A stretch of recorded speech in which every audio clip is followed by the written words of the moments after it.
அல்லாஹ் ரப்புல் ஆலமீன் எம்மை படைத்தான், எமக்கு உணவளிக்கிறான், எம்மை பாதுகாக்கிறான், எம்மை அரவணைக்கிறான், கல்வியை கொடுத்தான், செல்வத்தை கொடுத்தான், குடும்பத்தை கொடுத்தான், உறவுகளை கொடுத்தான், பாதுகாப்பை கொடுத்தான், கண்ணியத்தை கொடுத்தான்.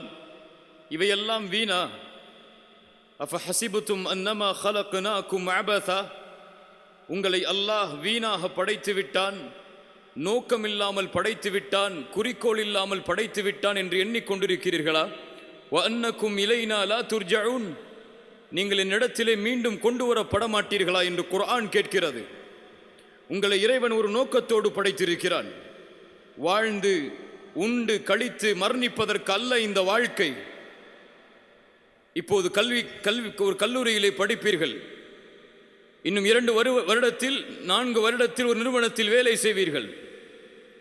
அடுத்த 4 வருடத்தில் ஒரு திருமணம் செய்து ஒரு குழந்தையை பெறுப்பீர்கள். அதற்கு பிறகு உங்களுக்கென்று ஒரு வீடு, அதற்கு பிறகு உங்களுக்கென்று ஒரு வாழ்க்கை, உங்களுக்கென்று ஒரு குடும்பம். அதற்கு பிறகு உங்களுடைய வாழ்வு முதுமையை தள்ளும், நோய் படுக்கையில் படுப்பீர்கள். அதற்கு பிறகு மரணம்.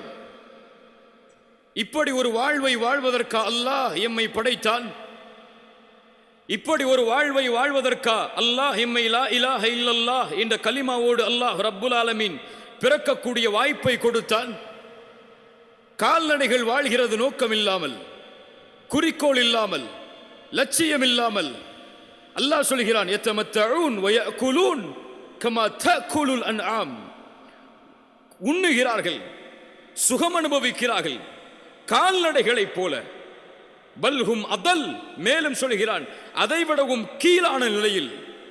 வாழ்க்கையின் குறிக்கோளை அறியாமல், லட்சியத்தை அறியாமல், நோக்கத்தை அறியாமல் இவன் ஏன் மிருகத்தை போன்று வாழ்கிறான்? குர்ஆன் கேட்கிறது.